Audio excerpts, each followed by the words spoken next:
And then he read a book. He read a book written by a nurse, a woman who had spent 30 years taking care of people who were dying. And what she did is she wrote about those people from that 30 years of experience. Specifically, what she wrote about were the regrets they shared with her. And as he read this and started reading these regrets, it began moving him. It began disturbing him. Because what he found was this, as he read this book, is that the number one regret that every person, male or female, that she had taken care of over 30 years was, I wish I had spent more time with my kids while they were growing up. You know what their next greatest regret was? I wish I had spent more time getting to really know my spouse. And then their regrets moved along the lines of, I wish I had taken more time to spend with family and with friends. I wish I had taken more time to walk outside and enjoy the beauty of the world around me. I wish I had taken more time to just be still. What really disturbed me, though, was what was missing from those regrets. And it became an eye-opener for this op-ed writer who said, there was no one who said, I wish I had worked more days of the week. I wish I had worked longer hours. I wished I had put more time into work. In her 30 years of experience, there was no one with any of those regrets. And so here he was reading this and looking at his own life and realizing he was defining himself by how much he worked and was taking pride in the fact that he was a workaholic, and is reading this list of regrets from people who said, I put work over the people in my life. And that's what I regret. And he said it affected him enough that he's now taking a little bit more vacation time, and he's trying to be more intentional about that vacation time with his kids and with his wife. Because he's realizing maybe all this working that I thought was making me happy, maybe it wasn't. Maybe what it was doing was distracting me from the fact that I'm not happy. And that intrigued me because yesterday morning, my wife and I went to the funeral of my friend Jim's wife, Denise. And Jim, I said last week, he has worshipped here with us. He and his wife, he's done pulpit supply for us. He's a good friend of mine who I've known for, probably about 6 years now, 7 years in there. And he had retired. He had just come out of retirement and taken a part-time call at a UCC church, even though he's American Baptist. And his wife, Denise, had retired from being a school teacher not even a year ago. And she was out riding with friends in a car and got rear-ended and died in a fluke accident. She was 55. But at that funeral, we were at First Presbyterian Church in Neenah, and it was packed, and it was a large church. We were one of the largest churches in town, and there were people in every single row that you had to hunt and peck for a spot to sit if you came in late. But what was amazing is that one of the pastors who was doing the worship service, another friend of mine, Sam, started talking about Denise in this way. He looked out over the audience, and he said, how many of you are here because of her presence in your life through the school system? And what she did is she wasn't just a teacher.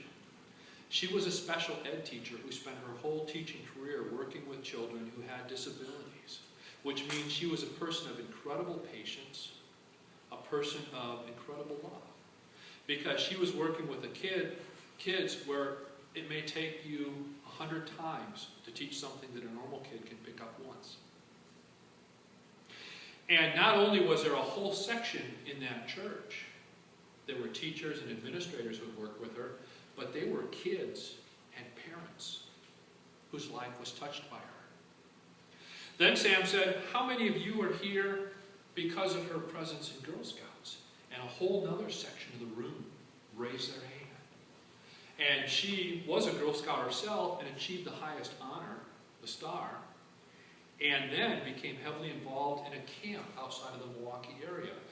Her and Jim never had any children, so she put herself into the children she worked with. And she led a troop and had a huge impact on that camp, enough so that there was an entire section of people who were at that funeral because of her impact on their life, the relationship she had with them. Then he asked, how many of you know her from Vacation Bible School? And in the church that Jim served, she would head up the Vacation Bible School, and she saw it as her mission, and her rule was all children need to be able to come unto Jesus. And so she would organize it, would spend the whole year organizing it, would recruit help. But not only that, any day you came in to help her, she had a handwritten note with your name on it, the things she hoped you could do that day, and a giant thank you and appreciation for your time, your energy, your love for the kids, and your willingness to help. And every day you came, she handed you your note that she had written for you. And there was an entire section there who raised their hand. We volunteered and helped it with BBS. And you're seeing 30 hands go up, and you're like, wow, that's amazing. And he used a couple more categories where he asked, and you had crowds of people raise their hand from the lives she had touched. Because in her life, what was important were the people. And she put her time and she put her energy into the people. We have this fascinating story here from Luke's Gospel that plays with this contrast in a way that we may not have caught between work and people. And it fits with what Jesus has been doing. Last week we talked about a healing Jesus did, and I said I think part of what we miss is we focus on the power of Jesus' healing and miss that what he did is he restored people to community, which is restoring people to relationship. And I think the same thing is going on here in this story. Because here you have Jesus getting in a boat, crossing over the Sea of Galilee to the area of the Gerasenes. So right off the bat, there's some common things that may trigger in your mind that you would know from this. One is he's going to a non-Jewish territory, which in a sense is an unclean thing to do. So if he's being a good, faithful, religious, devout Jew, he's actually gone to an unclean area. When he gets off the boat, who comes up to him? But a man possessed by demons, which means he's an unclean man, and Jesus, as a religious, devout person, should not be coming anywhere near this unclean man. Not only that, the man's been living in the tombs, which a good, faithful, devout Jewish person would not go near. So he's immediately talking to a man who's a foreigner, who's unclean in many levels, who comes to him and says, you know, I know who you are, don't torment us. And Jesus asks the man, you know, who's in you? And they respond, Legion. And Jesus kind of gets or knows whatever's going on there, but turns to these demons in the man and gives them permission when they ask to leave and go into a herd of swine nearby. And the demons leave the man, they go to the herd runs down the hill into the lake and drowns. That's a powerful picture when you think about it, seeing an entire herd of swine floating dead at the shore of the lake. So he heals the man and restores him to normal. Restores him to the ability to be in community. And we know from the story he wasn't in community. He was living in the tombs because the community couldn't contain him, because the demons would take hold of him. He would react violently. They would tie him up, chain him, and he would break the chains. And so they basically had excluded him from the community, pushed him outside, left him outside, and he was living in the tombs because he had nowhere else to live. And now he is made right because of Jesus. But what's more interesting is not only that, but then we have the swine herders who were there watching this happen. They take off through the countryside telling everybody and go to the nearby town and tell them what has happened. And the townspeople then run out to see for themselves what has happened.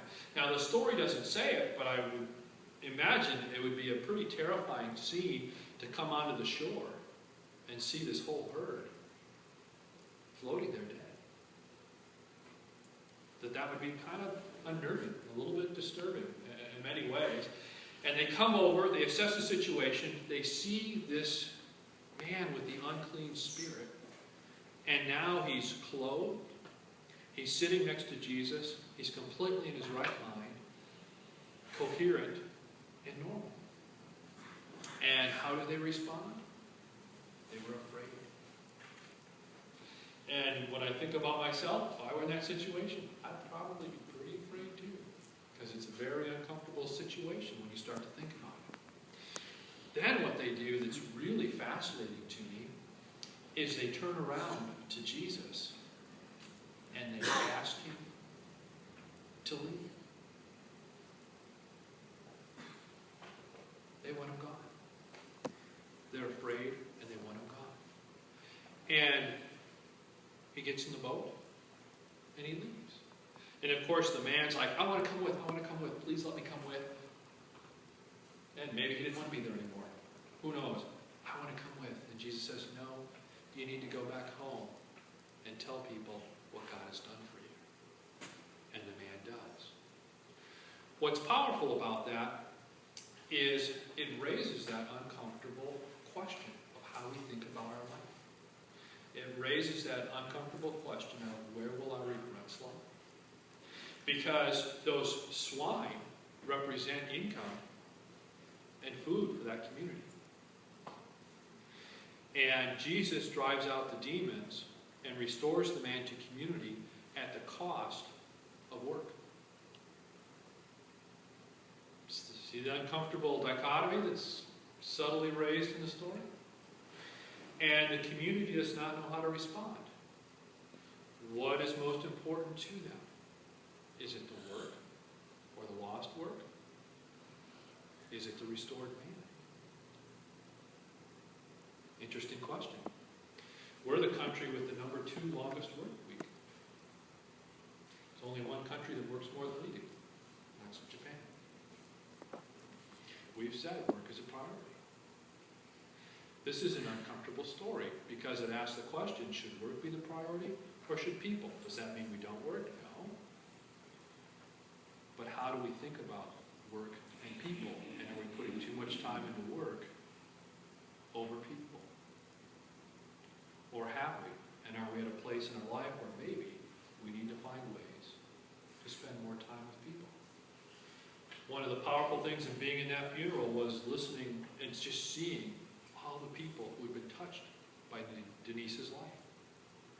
All the people she had impacted who saw her as a person who put herself fully into what she did, and not just fully into it, but caring about the people who she was working with. To take the time every day to write a note for every person who was helping her out with VBS, that's an amazing thing to me. To spend the time to handwrite a note for every single volunteer to let them know you care that they're there and volunteering. That's not the work of VBS. That's the work of caring about the people. And what really, a little powerful piece in this story to me as well, is when the town asks Jesus to leave, he doesn't turn around and say, didn't you see the power I showed?